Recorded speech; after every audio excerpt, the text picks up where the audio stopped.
చెప్తాను. Unlike fraction అంటే ఏంటిదంటే, న్యూమరేటర్స్ అనేవి సేమ్‌గా ఉండి, డినామినేటర్స్ అనేవి డిఫరెంట్‌గా ఉంటే మనం దాన్ని అన్లైక్ ఫ్రాక్షన్ అంటాం.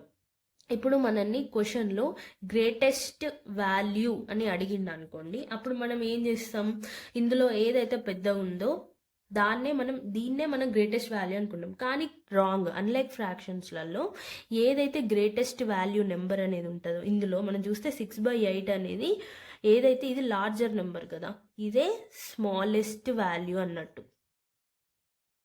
ఇప్పుడు 6/5 ఉంది కదా, ఇది లార్జెస్ట్ వాల్యూ అన్నట్టు. ఇప్పుడు ఒకవేళ మనల్ని క్వశ్చన్లో అన్లైక్ ఫ్రాక్షన్స్ ఇచ్చాడు. అన్లైక్ ఫ్రాక్షన్స్ అంటే ఒక్కటి గుర్తుపెట్టుకోండి, న్యూమరేటర్స్ అనేవి ఈక్వల్గా ఉంటాయి, డినామినేటర్స్ అనేవి డిఫరెంట్గా ఉంటాయి. అట్లా అన్లైక్ ఫ్రాక్షన్ వచ్చి మనని లార్జెస్ట్ వాల్యూ అని అడిగిండు అనుకో, అప్పుడు ఏదైతే చిన్నగా ఉంటుందో అది లార్జెస్ట్ వాల్యూ అన్నట్టు, ఏదైతే పెద్దగా ఉంటుందో అది స్మాలెస్ట్ వాల్యూ అన్నట్టు. ఇప్పుడు 6/8. నెక్స్ట్ ఇంకొకటి వచ్చేసి లైక్ ఫ్రాక్షన్స్. లైక్ ఫ్రాక్షన్స్ అంటే అన్లైక్ అపోజిట్. 6/4, 8/4, 9/4. ఇది అనేది ఒక ఎగ్జాంపుల్. 6/4, 8/4, 9/4 అంటే ఏంటిదంటే, న్యూమరేటర్స్ అనేవి డిఫరెంట్గా ఉండి డినామినేటర్స్ అనేవి సేమ్గా ఉంటే దాన్ని మనం లైక్ ఫ్రాక్షన్స్ అంటాం.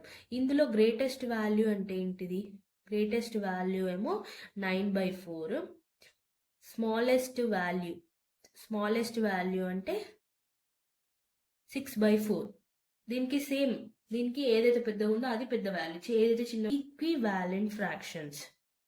ఈక్వివాలెంట్ ఫ్రాక్షన్స్ అంటే ఏంటిదంటే, న్యూమరేటర్స్ డినామినేటర్స్ డిఫరెంట్గా ఉంటాయి కానీ వాల్యూ అనేది ఈక్వల్గా ఉంటుంది. ఫర్ ఎగ్జాంపుల్ నేను ఒక ఎగ్జాంపుల్ చెప్తాను. 2/3, 4/6 అండ్ 8/12. ఇప్పుడు ఇది చూసిర్రు, ఇది చూస్తే మనకి న్యూమరేటర్స్ డిఫరెంట్గా ఉన్నాయి, డినామినేటర్స్ డిఫరెంట్గా ఉన్నాయి, కానీ వీటిని సింప్లిఫికేషన్ చేసినప్పుడు వచ్చే వాల్యూ అనేది ఈక్వల్గా ఉంటుంది. 12. 2 2s are 4, 2 3s are 6. Next 2 4s are 8, 2 6s are 12. 2 2s are 4, 2 3. చూడండి ఇప్పుడు మనకి ఏమొచ్చింది, 2/3, 2/3, 2/3. ఇవంటే ఏంటిది, 2/3, 2/3 అంటే కోప్రైమ్స్ అంటాం.